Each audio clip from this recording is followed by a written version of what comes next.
Hello friends, मैं विक्रम वर्मा आपका तहे दिल से स्वागत करता हूं आपके अपने YouTube channel online study with Vikram पर। तो प्यारे साथियों, आप सभी स्वस्थ होंगे, मस्त होंगे और सीटेट की तैयारी में व्यस्त होंगे। इसी तैयारी को और बेहतरीन बनाने के लिए हम कर रहे हैं सीटेट प्रीवियस ईयर पेपर, यानी सीटेट 21 जनवरी 2024 में हम ला कर रहेंगे 100 प्लस नंबर। प्यारे साथियों, कितने नंबर? 100 प्लस नंबर ला कर रहेंगे। हम कर रहे हैं सीटेट के प्रीवियस ईयर पेपर, वो भी ऑफिशियल फाइनल आंसर की के साथ कर रहे हैं। और अब तक हमने प्यारे साथियों क्या क्या कर लिया आपको मैं एक बार बताना चाहता हूं, ताकि आप वो भी क्लास देख सके। अगर आप व्याख्या सहित क्लास देखना चाहते हैं ना सीडीपी की, तो हमने 11 क्लासें कर लिया और एक क्लास में 30 प्रश्न किए थे, यानी 330 प्रश्न, वो भी ऑफिशियल फाइनल आंसर की के साथ हमने की कर रखे हैं प्यारे साथियों। इसी प्रकार हमने ईवीएस के भी प्रीवियस ईयर पेपर कर रखे हैं, इसी प्रकार हमने मैथ के प्रीवियस ईयर पेपर कर रखे हैं, और इसी प्रकार हमने साइंस के प्रीवियस ईयर पेपर इस चैनल के माध्यम से कर रखे हैं। और इसी तैयारी को और मजबूत बनाने के लिए हमने दोबारा ये स्टार्ट किया है प्रीवियस ईयर वाला फंडा प्यारे साथियों। यानी प्रीवियस ईयर पेपर अगर आप कर जाओगे ना, तो 100 प्लस नंबर आप जरूर ले आओगे। क्यों ले आओगे? क्योंकि प्रीवियस ईयर पेपर के माध्यम से ही आपको पता चलेगा कि किस लेवल के सीटेट में प्रश्न पूछे जाते हैं, कौन से टॉपिक से सर्वाधिक क्वेश्चन पूछे जाते हैं। संपूर्ण जानकारी आपको पता चल जाएगी। जिस प्रकार आपने पहली बार किए थे ना प्रीवियस ईयर पेपर, तो आपको पता चला था कि जीन प्याजे, वाइगोस्की, कोहलबर्ग से 9 या 10 क्वेश्चन पूछे जाते हैं। एक क्वेश्चन लैंगिक रूढ़िवादिता का, एक क्वेश्चन आनुवांशिकता का क्वेश्चन पूछा जाता है, एक समावेशी कक्षा का पूछा जाता है, एक बहुबुद्धि का क्वेश्चन पूछा जाता है। इसी प्रकार आपने ईवीएस में क्या देखा था कि ईवीएस में एक तो हमारा इंडिया का जो मैप है उससे स्थिति के बारे में पूछा जाता है, एक जो घर बने होते हैं उत्तराखंड में घर बने उसे क्या कहते हैं, जम्मू कश्मीर में घर बने होते हैं उसे क्या कहते हैं, एक पक्षियों से संबंधित क्वेश्चन पूछा जाता है, और एक क्वेश्चन प्यारे साथियों टोटल दूरी के बारे में पूछा जाता है, यानी कितनी दूरी है बीच की। मोहन ने इतनी दूरी से स्टार्ट किया, इतना टाइम स्टार्ट किया और इतनी दूरी चला। इसी प्रकार साइंस, इसी प्रकार मैथमेटिक्स, संपूर्ण जानकारी आपको मिलेगी।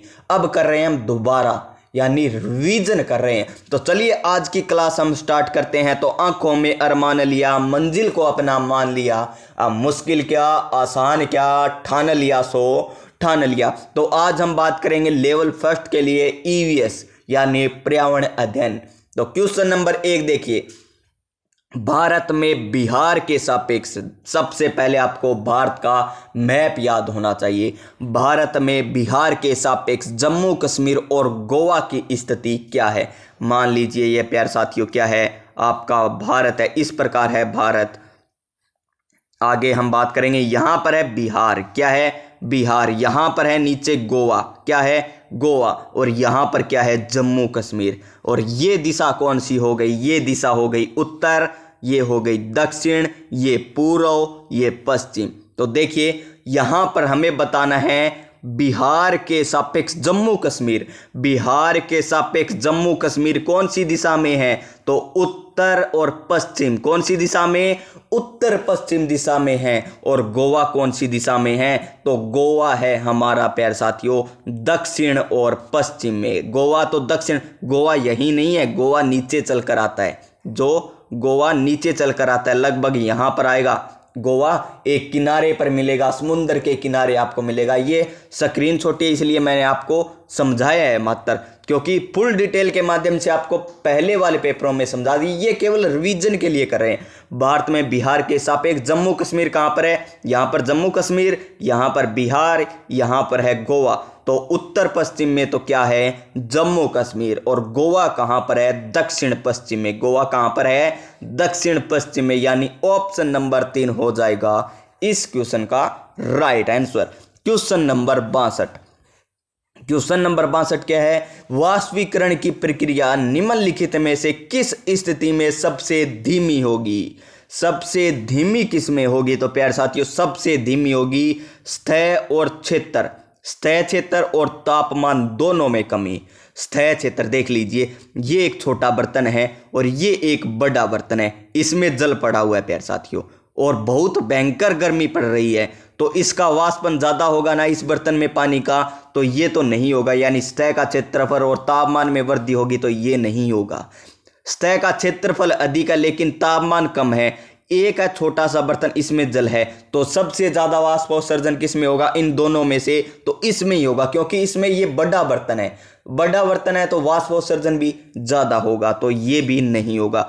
सतह क्षेत्र घटता है लेकिन ये मान लीजिए सतह क्षेत्र कम है लेकिन तापमान बढ़ता है, तापमान बढ़ा दिया तो भी प्यारे साथी वाष्पोत्सर्जन अधिक होगा, लेकिन सतह भी कम कर दिया हमने, यानी क्षेत्र भी कम कर दिया और तापमान भी बिल्कुल कम कर दिया, यानी धुंध ला दिया, कोहरा किसे कहते हैं वो आ गया।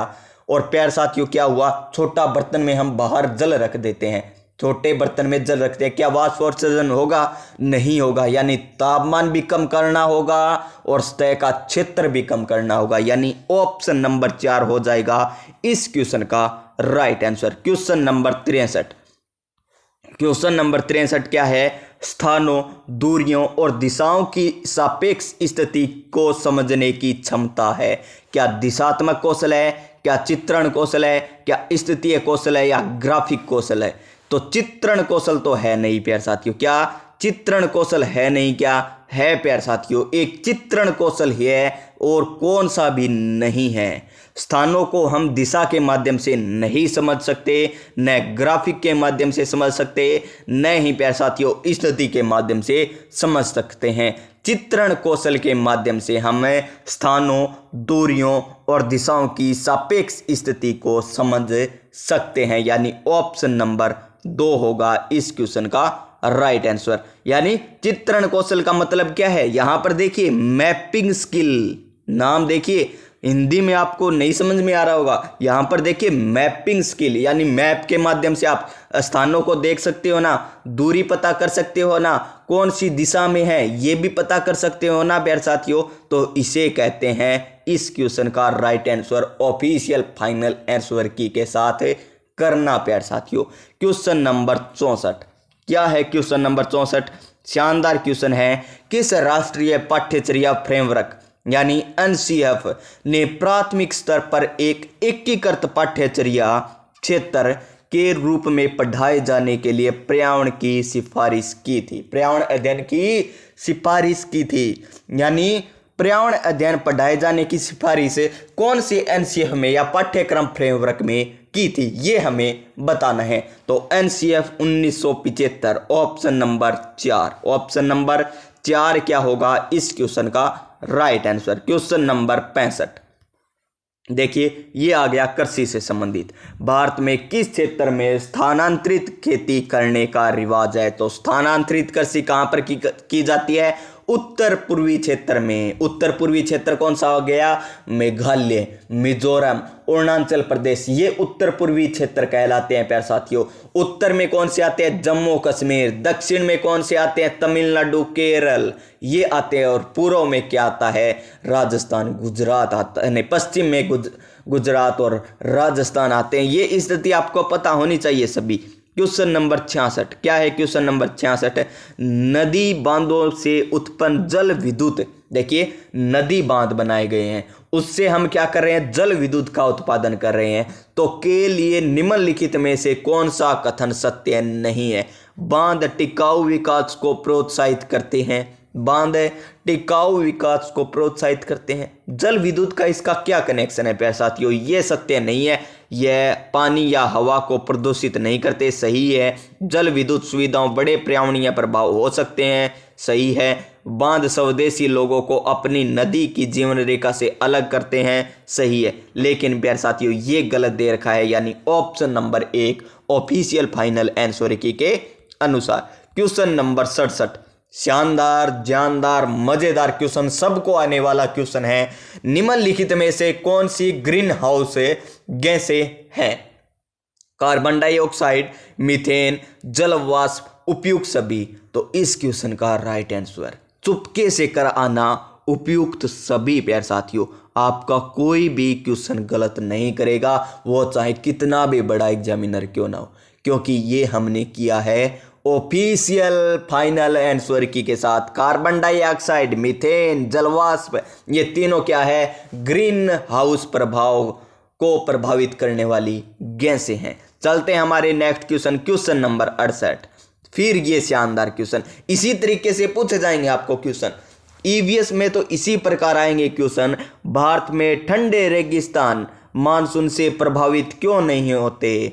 भारत में ठंडे रेगिस्तान मानसून से प्रभावित क्यों नहीं होते हैं, ये हमें बताना है। तो देखिए, ठंडे रेगिस्तानों में गर्म गर्मियों और बेहद ठंडी सर्दियां होती है, ये तो सही है प्यारे साथियों। ठंडे रेगिस्तान हिमालय की वृष्टि छाया में होते हैं, प्रभावित क्यों नहीं होते? तो यही कारण है प्यारे साथियों, यही कारण है क्योंकि ठंडे रेगिस्तान हिमालय की वृष्टि छाया में होते हैं, इसी कारण वे मानसून से प्रभावित नहीं होते हैं। यानी ऑप्शन नंबर 2, ऑप्शन नंबर 2 हो जाएगा इस क्वेश्चन का right answer. Question number 69, question number 69 क्या है? ताजमहल के पीले होने में निम्नलिखित में से कौन सा जिम्मेदार है? आसान सा क्वेश्चन है, अगर आपने पढ़ रखा है तो सल्फर डाइऑक्साइड, सल्फर डाइऑक्साइड यानी ऑप्शन नंबर 2। क्वेश्चन नंबर 70, गोलाकुंडा किला किसने बनवाया था? गोलाकुंडा किला किसने बनाया था? तो काकतीय राजवंश ने। किसने? काकतीय राजवंश, यानी ऑप्शन नंबर 3 होगा इस क्वेश्चन का राइट आंसर। गोलाकुंडा किला काकतीय, और है ये कहां पर? गोलकुंडा किला कौन से राज्य में स्थित है? कमेंट बॉक्स में बताइए ताकि आपका भी पता चले आपकी तैयारी किस प्रकार है प्यारे साथियों। क्वेश्चन नंबर 71, और क्या है क्वेश्चन नंबर 71? 15 ग्राम प्रति ml घनत्व और 3 ml आयतन वाले किस वस्तु का द्रव्यमान क्या होगा? किसी वस्तु का द्रव्यमान क्या होगा? और आपको पता है घनत्व क्या प्यारे साथियों? घनत्व बराबर क्या होता है? घनत्व बराबर होता है द्रव्यमान अपॉन आयतन। द्रव्यमान अपॉन यानी बटा में आयतन होता है। द्रव्यमान का मान हमें घनत्व का मान दे रखा है कितना? 15 ग्राम। कितना? 15 ग्राम दे रखा है। कितना दे रखा है? 15 ग्राम प्रति ml दे रखा है, प्रति ml दे रखा है हमें। और क्या दे रखा है? और आयतन हमें क्या दे रखा है प्यारे साथियों? 3 ml। तो इनटू में 3 ml आ जाएगा और बराबर क्या हो जाएगा? द्रव्यमान। ये हमने क्यों किया?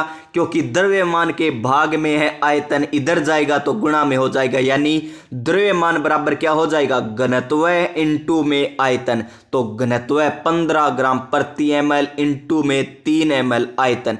इसे हम इस प्रकार भी लिख सकते हैं, देखिए ये ग्राम है ना, आपको समझाने के लिए मैं एक तरीके से और लिख लेता हूं, ग्राम बटा ml लिख लीजिए ताकि आपको समझ में आए। ग्राम प्रति ml को इस प्रकार भी लिख सकते हैं ना, ये है गुणा में ml, ये है भाग में, तो कट जाएगा ना। और 15 तिया कितने होते हैं? 45, और ग्राम का ग्राम लिख देंगे, यानी 45 ग्राम क्या आ जाएगा? द्रव्यमान आ जाएगा। समझ में आए ना?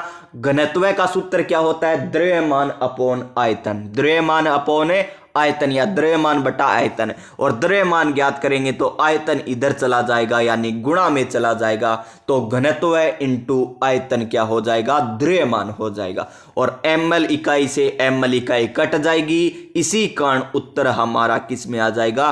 ग्राम में आ जाएगा। एकदम बेसिक तरीके से आपको यह समझाया। अगर समझ में आया तो वीडियो को लाइक कर दीजिए और चैनल को सब्सक्राइब कर लीजिए ताकि और भी वीडियो आपको इसी प्रकार मिलती रहे प्यारे साथियों। चलिए हमारे नेक्स्ट क्वेश्चन, क्वेश्चन नंबर 72 पर। और क्वेश्चन नंबर 72 क्या है? क्वेश्चन नंबर 72 को ध्यानपूर्वक पढ़िएगा। निम्नलिखित में से कौन सी अदिश राशि है? निम्नलिखित में से कौन सी अदिश राशि है? द्रव्यमान, गुरुत्वाकर्षण, संवेग और भार। कौन सी अदिश राशि है प्यारे साथियों? तो इस क्वेश्चन का राइट आंसर होगा हमारा ऑप्शन नंबर 1, द्रव्यमान। द्रव्यमान क्या है? एक अदिश राशि है। गुरुत्वाकर्षण भी सदिश राशि है, संवेग भी सदिश राशि है और भार भी सदिश राशि है, लेकिन द्रव्यमान क्या है? अदिश राशि है, यानी इस क्वेश्चन का राइट आंसर क्या आ जाएगा? Option number 1।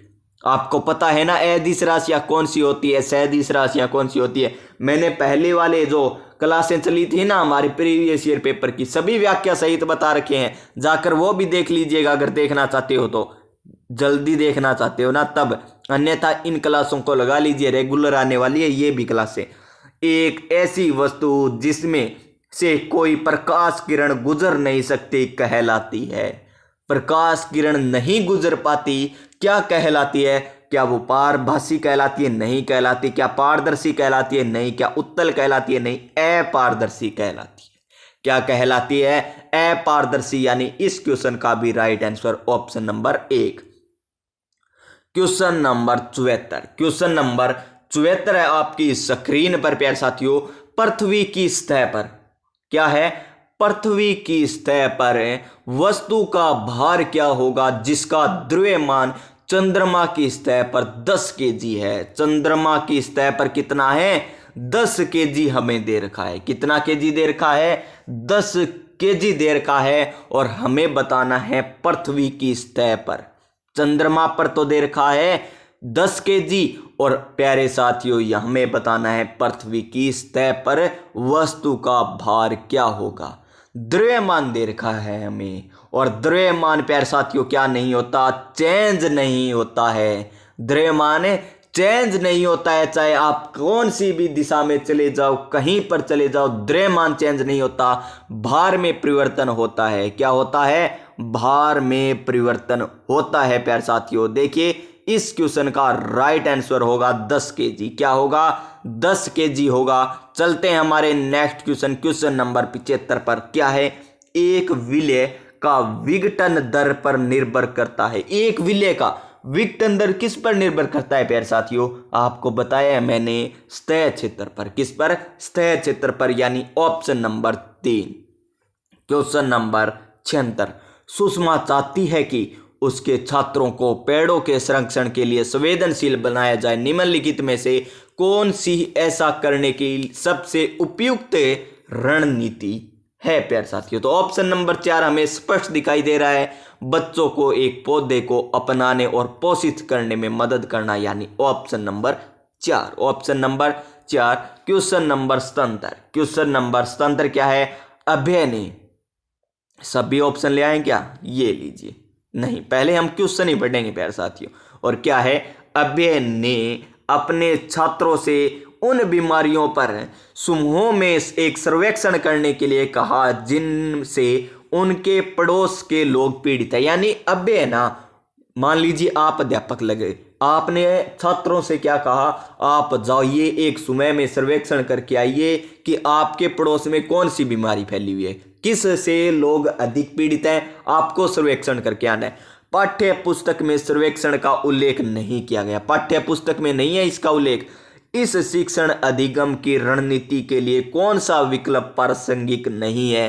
तो ऑफिशियल फाइनल आंसर की के साथ मैं डायरेक्ट आपको बता दूं, ऑप्शन नंबर 4। ऑप्शन नंबर 4, इससे समुदायों को उन बीमारियों को समझने में मदद मिली जिनसे वे पीड़ित थे।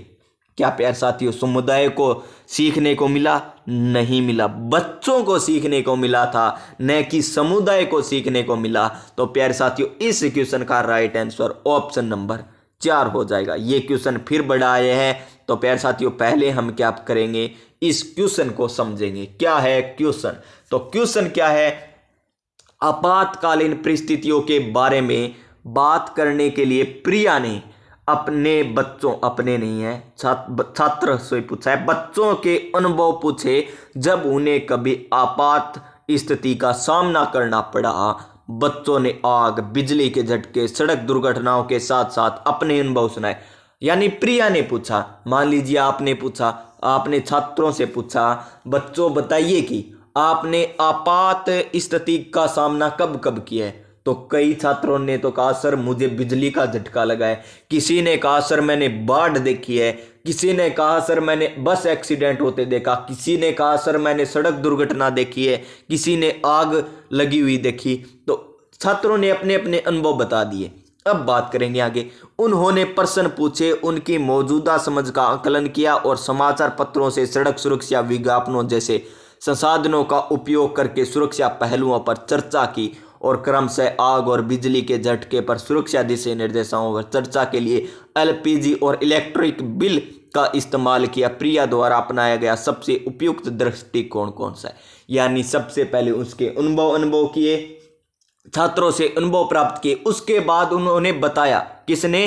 प्रिया ने बताया कि प्यारे साथियों आग लगे तो एलपीजी सिलेंडर का आप यूज कीजिए, आग लगे, और बिजली के झटके लगे तो इलेक्ट्रिक बिल का। इस प्रकार उन्होंने अपने आंसर दिए। तो ये किस प्रकार के आंसर है ये हमें बताना है। थोड़ा मुश्किल जरूर है, अगर आपने ढंग से पढ़ रखा है तो आप इस क्वेश्चन को कर दोगे, अन्यथा इस क्वेश्चन को नहीं कर पाओगे। लेकिन इस क्वेश्चन का राइट आंसर है ऑप्शन नंबर 3, अन्वेषण दृष्टिकोण। अन्वेषण दृष्टिकोण। क्वेश्चन नंबर 79 क्या है? समुदाय एक महत्वपूर्ण शिक्षण और अधिगम संसाधन है क्योंकि। समुदाय क्यों है प्यारे साथियों? क्योंकि प्यारे साथियों ये वास्तविक परिस्थिति में सीखने का अवसर प्रदान करता है। ऑप्शन नंबर 3, क्योंकि यह वास्तविक परिस्थिति में सीखने का अवसर प्रदान करता है। कौन? समुदाय, यानी option number 3। Question number 80, EVS शिक्षण अधिगम में कक्षा में प्राप्त अधिगम को विद्यालय के बाहर के जीवन से जोड़ने और इसे समृद्ध करने का तात्पर्य है प्यारे साथियों। तो इस क्वेश्चन का राइट आंसर है ऑप्शन नंबर 1, पाठ्य पुस्तक से बाहर जाना।